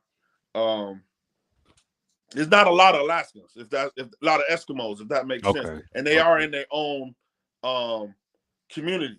Okay. So as far as where we at, we might not come across them a lot say we indulged or crossed paths with the regular hardworking Eskimo Alaskans, Native Alaskans, if that's what if I'm saying it correctly. You know what I'm saying? So it wasn't like we would go to the club. Like if you go to Hawaii, you're gonna see Hawaiians and Samoans in the club. Yeah. It wasn't like that in Alaska. We was smashing that makes sense. On base. Yeah, we on base doing our thing. Almonte, you remember Almonte? Almonte. I think I see her on my Facebook every now and then too. Bro, y'all just don't know, man. Shit. So man. most of the chicks, to be clear, most of the talk to you offline. So to be clear, most of the chicks that y'all dealt with, they weren't native to Alaska. They were they were more soldiers or either I hate to say soldier wives, but yeah. Hey man, they go too. Soldiers go to the field, go to Iraq, and wives be acting up. Damn. I hate to say that's what it is. Had to worry about it, man. You know what I'm saying? Now that shit kind of backfired on me when I was in Fort Hood before I went to Alaska, man, because I was messing with this Panamanian chick that was in, her husband was in the field. And bro, Steven, bro, this was before I met you. This was like my duty station before that. Why this girl fell in love and shit? Told her husband that she had fucked me, bro. When he got home, she done fell in love. Huh? She done fell in love, man. Now I ain't and gonna lie. The thing is who it is, bro. You would have never seen it. Oh man, bro. I was like, what the fuck, man? Now I ain't gonna lie though. She did get some good ass head. That bitch need a scholarship. This nigga here. She went to Yale, huh? Kano, she went to Yale. She went to Harvard, nigga. That was the best head I ever had in my life, bro. But still, I'm like, what made you think that was a good idea to tell your husband that shit? God. Her husband never came to the house to, check me or nothing like that. But she came knocking on my door talking about, I told my husband, I'm like, shit, you better go back to that motherfucker. Yeah. You got to go back. Yeah, she putting you in danger doing some shit like that. Oh, no, I was never in danger. I'm just saying, like, no. I was never in danger. That's what I'm He didn't saying. even Like, come by my street, okay? He didn't want to knock on Yeah, my door, man. I said, nah, you better go back over there. You know what I mean? that's yeah, so it's some dope. crazy times though over there in that military, man. You know what I'm saying? Like he said, spouses, the soldiers around, ladies around the bar, not around the barracks, but around the bases, trying to get them a green card, whether not a green card, a military ID, whether they're in Germany or whether in Hawaii, shoot, Korea. They out there though. Damn. Hey, you know what, man? I always meant to ask you this, and this is my homeboy, man. I've known him for over 25 years, and I never even asked him this shit, bro. What made you get into this business you're doing right now, bro? Good question. I appreciate you asking that. So what happened was I was at Fort Drum, New York, and I was a recruiter here in Houston, and I got sent to Fort Drum my last 2.5 years. And what happened was I was I'm like I said, I'm from Boston, and Fort Drum to Boston is like 3.5 hours. So I was shooting to Boston all the time. And one time I went to Boston, and there's this big time comedian promoter up there named Jonathan Gates. I know that light's on me. Jonathan Gates. And I had went to one of his parties, and he had knew me, and he was like, "Hey, what you doing up here, man? You ain't in the army?" Da, da, da. I'm like, "I'm here for the weekend. What's up?"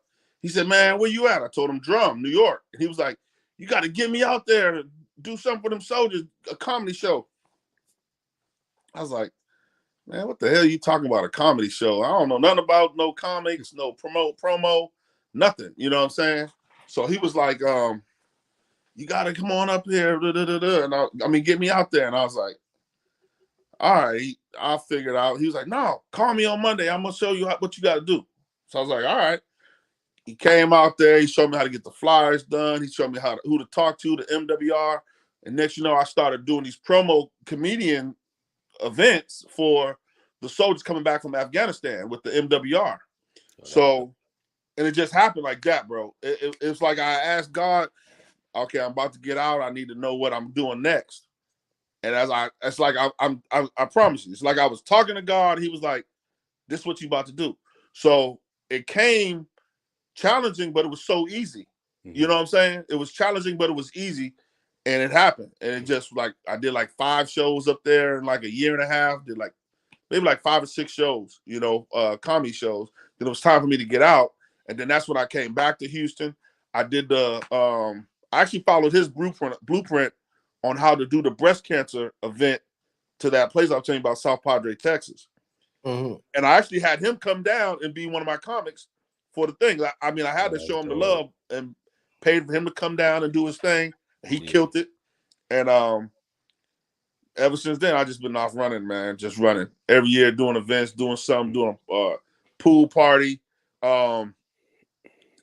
everything, man. I actually know a couple of promoters out there in Miami, a couple of artists, Jacquees. Oh, word? Okay. Yeah, I got one of my camera guys I use. He's in Miami, Okay. and he just went to Egypt with me and shot some video. I can send you some stuff. You can see how we do some stuff, man. Oh yeah. Yeah, That's super dope. So you're saying challenging because more or less because it's just something new that you haven't done before? that part. It was more or less that it was challenging on that, and it was challenging on getting the people believing that the tickets were going to sell. Okay. You know what I'm saying? And never doing it before. You know what I'm saying? Good when you're at. doing something, you like, man, these tickets ain't moving. This dude told me this was gonna happen like this. I need 200 people to get in here. Mm-hmm. And the next just like click, wow, tickets were selling. And then it was the night of the show. Then it was pick them up from the airport, get them in the hotel room, get them what they needed. If they needed some bottles, if they needed food, get them over there, make sure I pay them before the show, have the lineup the right way. All that little stuff was when I say challenging, that somebody might think it's simple and it's stressful. You know what I mean? Because you want the show to go right and you want to put on a good quality environment. Product. Because you might have art comedians that are bomb, and you don't even, and you got to get out there and say something. You know what I'm saying? Like, Yeah. you know, and you acting like Russell Simmons. All right, good night. Yeah. They like, hell no, I want my money. You Yeah, know? that's Def Comedy Jam. Hell Yeah, yeah. like Def Let me Comedy tell you Jam. something, though, man. Let me tell everybody something, though, man. It wasn't a point that, you know, it was new to him, but it really wasn't new to him. This dude could sell blood to a bitch on a period, okay? He just needed somebody to push him to do Yeah. shit. Because this man, he'll hustle. He'll hustle all his life, okay? Hustle, bro. Just like what he said with the jerseys, man. I promise you, it was like, you know, remember when the jerseys was first came out? Yeah. I promise to God or anything, I promise to anybody, if somebody was in Boston and they had a jersey in the hood, I promise you it probably came from me, man. I promise. I would bet all my money on it. All my money in the world. If they didn't go to the store and buy it, I promise you it probably came from me. I was sending 30, 40, 50 jerseys home every 2-3 weeks. Damn. Jerseys. Easily. And easily. And I had like 4 or 5 guys, my brother, my cousin, my boy, selling them at the park. Yeah, that's what I'm saying. Here's my question. How much were you getting them for over there? Over there, it was like okay, so like I bought the Brett Favre Atlanta jersey. Because he got drafted by Atlanta. Yeah. So that jersey might be $25. But then I go get a Vic jersey for like $10. Because Vic played with them at the time. You know what I'm saying? But that Favre, nobody knew that he played with. He didn't play with them. He just got drafted by them and they sent his ass. You know what I'm saying? So then I get the jerseys for like $10, $15, $20 or whatever. And then I have to mail it. But then you remember them jerseys was like $100, $150 at the pop at that Killer time. profits. Hell yeah. So we breaking it down, you know what I'm saying? So it was what it was, you know what I'm saying? But I'm talking about Celtics jerseys, you know, all that, you know what I'm saying? New York Knicks jersey, Minneapolis Lakers, the baby blue one. You know, all that. I'm trying to think of some other. Denver Broncos, the Kyle Mecklenburg 77 jersey. You know what I mean? The big football jersey, the classic joint. We couldn't keep them jerseys, bro. Couldn't keep them, bro. And then you pull up to the park and somebody want that. What you got? 100, 150. Let me get it. Let me take it off. Boom. Right. You know what I'm saying? It was like that. I don't know about more than one. Yeah. That's the era of the baggy pants and the white tees and the jersey on top. You feel me? All right. Peace out, Thomas. Yeah, fam. Last night, yup. Yeah, they was jumping, man. And of course, Esteban, he was in that big boy expedition back then. Yeah, I had that expedition running hard. Oh, the bubble eye one. The one that was like bubble. Yeah. I love that one. Hey, till he flipped that motherfucker, man, pulling it on the trailer. I flipped that bitch. Yep. Colorado flipped that hoe. He wasn't even driving it. He was pulling it on the trailer. Yep. Oh, it flipped while you was pulling it? Yeah, because that ice, man. Oh, that ice. Okay. I figured. Yeah, I figured that ice. Damn. So, what is your biggest misconception about the Army? Misconception. Yeah, ask him because I hated it. So go ahead. No, I think part of it, I think the misconception is a lot of people think that the whole Army is basic training. Like your whole career is going to be them yelling at you. And even when you get to your unit, you think it's people just going to be yelling at you the whole time. Once you in basic training, that stuff is done, or even your AIT is done, you get to your unit. Yeah, you're going to have NCO or sergeants going to be fucking with you more than that's how they are. Because these people are people. You know what I mean? They're not robots. So when you get to your unit, if you're a shitbag soldier, then yeah, you're going to have motherfuckers fucking with you all the time, and they're going to be on your ass. Like, if you're showing up late all the time, if you if you're showing up late, that's one of the biggest things, man. You got to be on time and do what you got to do in uniform. like I had a soldier, right? And you know, I'm gonna have to talk about your girl. I'm talking about my girl Crawley and your boy Conley. Conley. You know I seen him in Georgia, but go ahead. Yeah, I know you're in Georgia. Yeah, down there in Phoenix City, I think. Like in Columbus. These were two of my soldiers, right? And the dude Conley, he was married. Remember, he was married to. He was like 18, 19. His wife was like 21. Oh shit. So he couldn't even buy Black and Miles. But she could buy the Black and Miles for him. This is like, I'm telling you what happened like back then. You know what I'm saying? Yep. But he a good dude now, driving trucks and everything on the road, getting his thing in. But he was just a shitbag soldier and just wouldn't soldier. You know, he would come late or he would have his clothes halfway, the wrong uniform, you know, doing stupid shit like that. So now I gotta discipline him, either keep him back late, make him clean the motor pool, ride him up bad, you know, thing. But then I had another soldier named Crawley.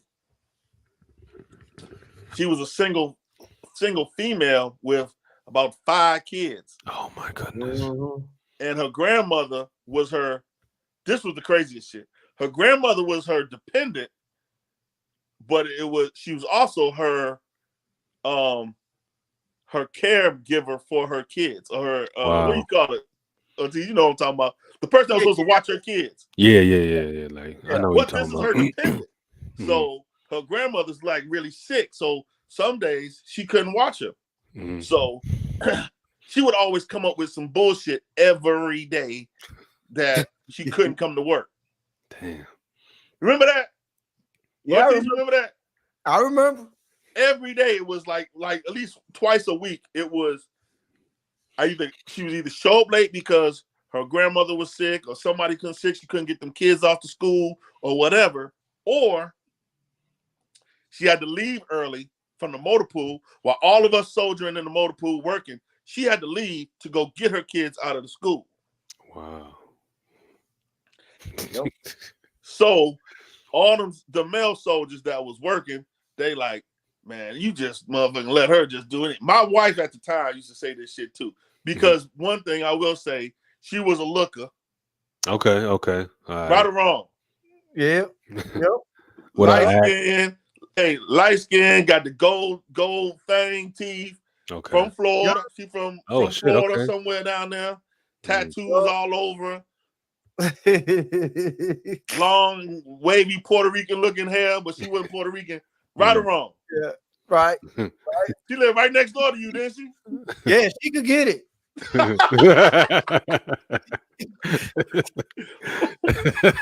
Right. Yeah. Right.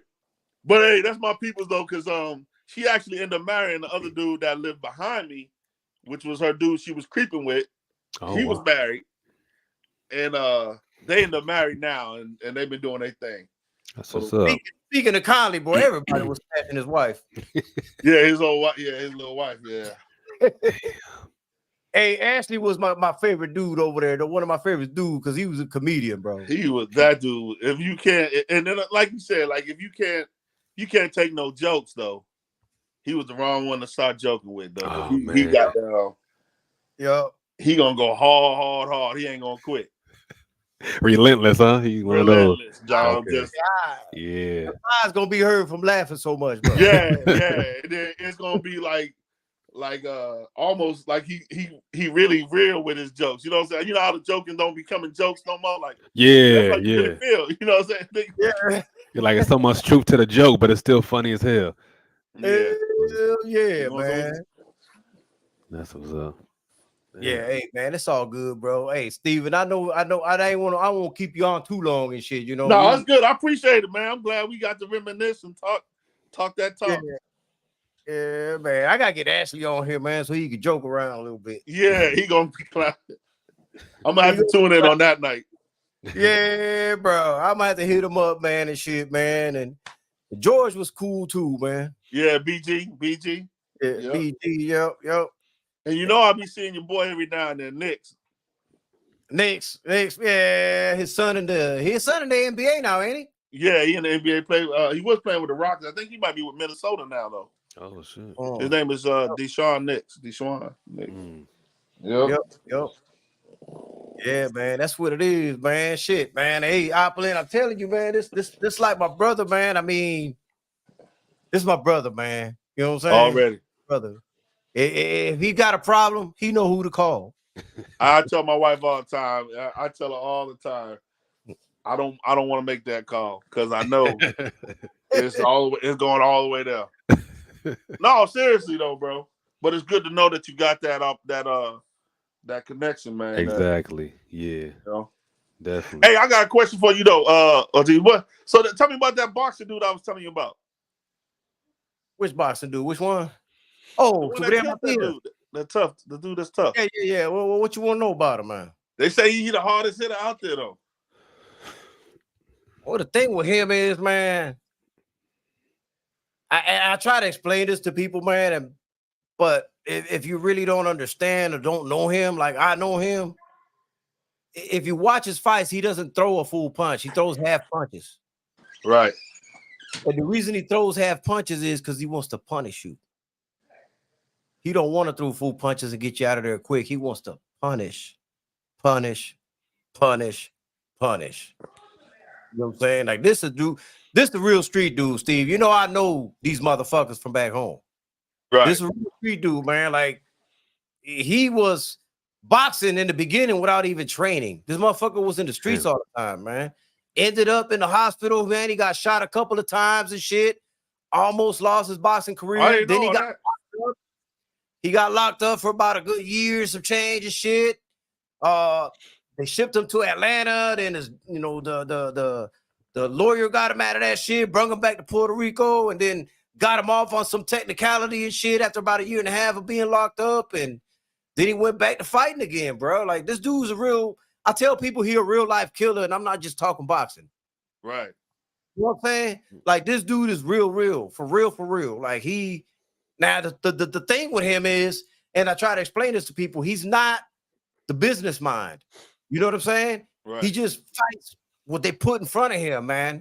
So if a fight is on the table and he has no clue about it, then his management could tell him whatever they want. You know what I'm saying? Like, hey man, we could make this fight for whatever reason and shit.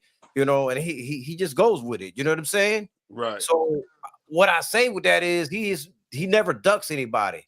Now, if his team fails at times, which I don't know, but if it was to fail, it would be his team, not him. What's that? So you think he ready for Haney and what's the other dude? Talasso? Teofimo? Yeah, Teofimo. Man, fuck Teofimo. I'm gonna slap his daddy and him when I see him.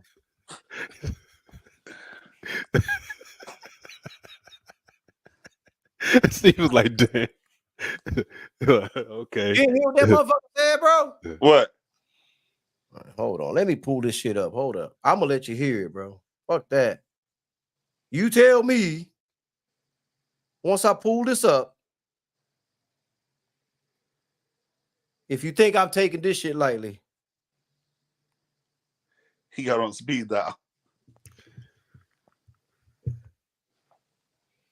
Oh shit, is it not playing? Hold up. Hold up. Sabrina Matias. Hold on. Sabrina Matias. No one knew about him until he started calling me out. It's just through the facts. He could be an IBF world champion, but he's the most softest fighter in the division. Why I say that? Because he's one-dimensional to the point where Puerto Ricans, man, I tear they butt up. Puerto Ricans are easy to beat. And I don't care if the Puerto Ricans feel some type of way. Put them in front of me, we beat them. He said that? He said that, bro. Now, how you think I'm gonna take that? You know me. How am I taking that when he said Puerto Ricans easy beat? I'll tear all their asses up. Yeah, How you think you know me? Yeah, he don't know. So when I say if I see his daddy and him, I'm slapping them both. So he ain't. So he said he want to fight, dude, huh? He claims he do, but shit, he don't really want it. He don't want to do what. Right. What's his name? Mateus. Matias. Suder Matias, yeah. Yeah. Yep. What about Haney? You think Haney ducking Haney's supposed to be fighting Tank next? I don't know who he fight next, to be honest with you. They're still working out which route they're gonna go, man. I mean, they're both champions. I mean, you can't say whether they're ready or not. If you're a champion, you're a champion. You gotta just go with it. Go with it. Get out there, yeah. You know what I'm saying? But hey, man, this dude has slandered the Puerto Ricans, bro. Come on, bro. Yeah, he's going. Esteban. I know. You know, I know. People think it's a joke when I say that. They laugh and kiki and all that. I'm dead ass serious about that, bro. I ain't like that. I stand on my that flag right there. Oh no, I'll fight for that shit. I will fight for that motherfucker. Already. You know what I'm saying? Man, already, bro. No, man. I appreciate you coming on, man. I don't know. Already, bro. I appreciate it, man. Nice to talking with y'all, brother. Man, I appreciate meeting you, Steven, man. And definitely, brother. Y'all on every Thursday at 7, huh? Yes, sir. Yeah. So 7 East Coast time. That's why I got on so late. But I know now I'll be on at 6 o'clock my time. You know, unless we sometimes we may go on Wednesday, but we always let the audience know. Cool. Before we go on. I just want to know when I just want to know when Boston is coming to Jacksonville. That's all I want. Hey man, I'm gonna have to get out there. But they say Duval is crazy right now. You know, you gotta be careful out there. Bro, you got me. I know, man. Them youngsters out there, Duval like a little Memphis right now. You come on down here. I got a big ass safe over there. Yeah, it got all kind of weaponry in it, bro. Well, that's all we need, baby. That's all we need. What part of Duval you in? What part of Jacksonville? In the South Side. The South Side. Right in the mix. Right in the mix. Yeah, you know how I roll. I stay in the mix. Taking the trap house chicken too. Already. Trap house chicken is the shit, bro. I'm telling you, man. You know, a lot of people don't go there because of the location off of it. You know, really? You know, a lot of those people don't go, you know. Right, I hear you. Yeah. You gonna miss out on some motherfucking chicken because you scared to go down there? Man, tell me the best food be in the hood. Shit. Bro, everybody know me over there. I go there so much to eat. They know all the motherfuckers know me now. Everybody, No, that chicken food is a motherfucker, man. You know, I went with Nate Campbell one time too, man. The former lightweight champion. Yeah. Me and him went down there. I'm gonna come out there, man. I'm gonna shoot it out there. Every time I go out to Florida, I usually be down in Orlando, Tampa area when I do go out there. But I'm gonna slide up on you, man, and pull up on you. I got you. You know I got you. I don't even know. I ain't worried about that. I already know. That shit, bro. Come on, bro. Already. Shit. Yo, y'all brothers be safe. For sure. Can you put I'm his in with y'all next weekend on Thursday, man. Holla at y'all. Connor, you want to put his IG in the chat? Hold on. Where's my shit at? Let me see. I don't have his IG. I gotta actually fucking find. It's BLP_travel. BLP_travel. Let me pull Instagram up first. Shit. That motherfucker, no, ain't no goddamn what is what now? BLP _travel. Oh man, I got it right here. What the fuck? Yep. Oh, I am following it. What the fuck I'm talking about? Shit, I'm tripping. I'm bugging, bro. I'm bugging. Already. Hold on, watch this, Esteban. Watch this, bro. Oh, Shawa said her youngin is on. Huh? Oh, there we That's go. it right there. All right, That's it right there. Yeah, I'm gonna follow. And you see all them trips and everything, just let me know if they want to go. Sure. Inbox me and get you there. Yep. Yeah. Greece. Yep. Egypt. It's dope. Yep. Y'all go follow my homie, man. Shit, y'all ain't gonna regret it. Trust me, man. Colombia. Time. Shawa, this fight is over already? All that shit, man. Shit, this fight is over already. God damn. Look at that Let's shit. go. Let's go. So look, man, that's the page right there. Y'all go follow it. Yeah, Shawa, this is IG. Yep. Yep, that's his IG right there. Y'all follow that right there, man. I'm telling you, man. And If you don't know what a good time is, you will when you leave. You with will. I'm gonna post some videos on it so they can see. For sure, yeah. But that's what it is, man. I appreciate y'all, brothers, man. For sure, man. Stay safe. All right, bro. All right. Holla, bro. Deuce. Peace. Peace. Y'all be safe. Love. Sure. Love and respect. Always. Yeah, man. Well, there you go, Opulent, Yeah, man. that There was you that go. was dope. Yeah, There that was you dope. go, man. That man right there. And when I say this, I seriously say it. It's a blood brother to me. Blood brother. That's what's up, man. It's good. It's good to meet those, man, because it's rare, you know. So it's Over always good to 25 have those. years. I don't know the exact years, but it's been over 25. It's probably 26, 27, somewhere in that time range, bro. Mhm. Somewhere in that time range, man. And the bond is still just as strong as day one, bro. That's when you know somebody's fucking solid, bro. You know what I'm That's saying? dope. And we had a lot of fun, man. A lot of fun, man. And you know, we played Tunk all the time. I played Tunk mainly. You know, I might have rolled a few dice or nothing. Let me explain to y'all something, though, man. Like you had to have a strap with you on that Tunk table. Somebody was gonna rob. Well, nah, it's not that, man. People, you know, when they start losing their money, they start Mm. losing their money. They start losing their rent money, their light bill. You know what I'm saying? Yeah, it becomes a problem. Yeah, I It feel you. becomes a problem, bro. Then they want to think about, oh man, nah, bro. Hey, hey, you done lost this shit. Right. It's like you shouldn't even have sat down with your rent money, right? Like Yeah, it shit. got crazy like that though. Sometimes, man, it did, man. Yeah, I believe It it. did, man. And so I always stay strapped because you know it did get full in there, you know. And I'm like, nah, bro, shit. I was buying all kind of groceries, barbecuing, all kind of shit with their money, bro. The fuck, Mhm. the fuck. Oh, y'all ain't know the Puerto Rican could play some tongue. Not only could I play some tongue, I will wear the ass out. Huh. See, I don't like card games. I don't, the farthest I go with card games is Uno. That's all I fuck with. I don't like 21. I don't like Don't spades. I play don't with like the none of that Mexican, shit. man. Hey, don't play with the Mexican. All the green cards will be missing. You wild as hell. Damn. You wild as hell. I'm gonna have to use that joke. uh, You know, like, hey, bro, all the green cards. What about the green cards go? Shit. she's out of green cards. Shit, bro. Hell no. I appreciate everybody that tuned in, man. I'm gonna try to be a little more active, man. I ain't gonna swear to it, but I'm gonna try. Bang Bang Boogie, I appreciate you subscribing. Appreciate you, Bang I Bang used to Boogie. come on regularly all the time.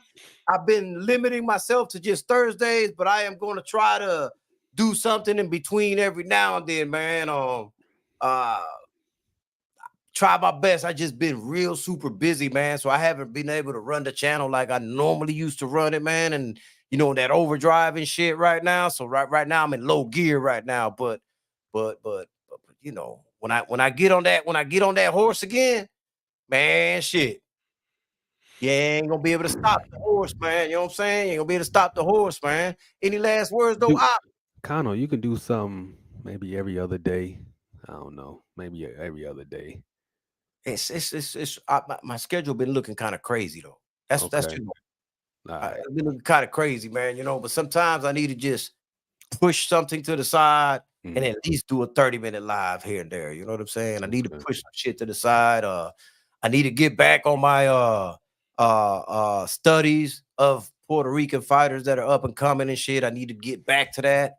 Mhm. I need to start bringing a little bit more knowledge again to the, you know, because that's what I started doing.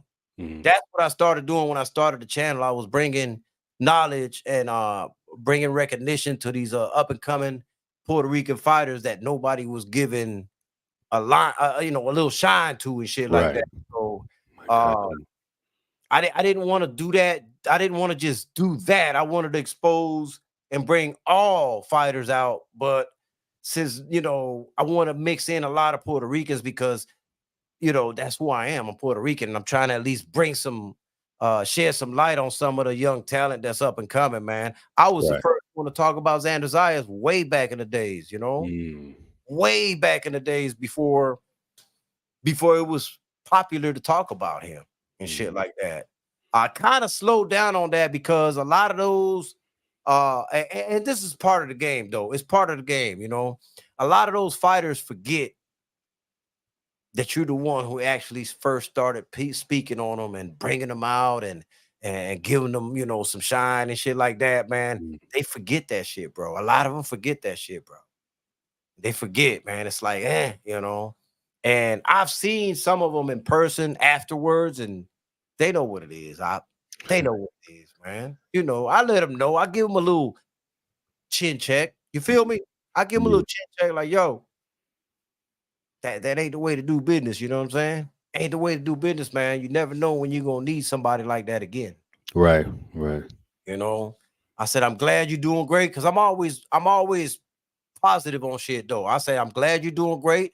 I wish you nothing but the best. Hopefully you have a successful career and get to where it is you're trying to go to. But that kind of shit, you can't do that to people because you never know when you're gonna need them again. Right. You know what I'm saying? Right. Me, Yeah. I'm gonna always be here because I'm not that childish. You know what I'm saying? Like if they fall and they need me, I'm still gonna be here, Opple and LD. Mm. It's more of a life lesson to them when I talk to them to let them know, hey, not everybody's gonna be like me. You know what I'm saying? You fall off of something, they're not gonna be there for you, bro. You know what I'm saying? And I'm always gonna be here no matter what. Even if you pull that act and you know you forget that you knew me type of shit. I'm still gonna be here, man. Because that's Yeah. what real motherfuckers do. Yeah, it's interesting though, man. It's sad that people act brand new like that though. But hey, that's a part of life, and hey, as long as you stay as solid as you are, that's all that truly matters, you know. So Yeah. that's fucked up. But You know, man, speaking of which, man, I need to call Kevin Newman. I haven't talked to him for a long time, and I know he's gonna be fighting soon. I think he's got a fight schedule, so I gotta get up with him, man. I let can't them do. forget Kevin Newman. Um, I gotta reach back out and touch these people that I knew from day one, man, and try to at least check up on them and shit. I gotta do better for them. I gotta do better with that. Mm. Gotta do better with that, man. I gotta do Yeah, better. yeah. But You know, yeah, man. We appreciate everybody that came through. Even the lurkers that came through didn't say nothing. Maybe one day you're gonna grow some nuts and show your face. You feel me? But yeah. we appreciate everybody that shows up and shows your face. See y'all next Thursday. Oh, when is that Keith Thurman fight? With I don't know. when, I don't know. when is that? I'll check it out later. We kind of went way over today, so Right, but yeah, look forward to next couple months. You're gonna see a video of Kano talking about how he plays the flutes with with Keith Thurman. Oh shit, I'm looking forward to that shit, yeah. bro. And as Uh, always, bro, appreciate you, man, for everything. But we getting about it. no Peace. doubt, man. This was always brought to you by CO Management, DV Tracksuits. Shout out to the mighty LDBC. Bang Bang Boogie says March 24th. He thinks. All Okay. right, man. All right. Florida Swampcast, man. We out of here, man.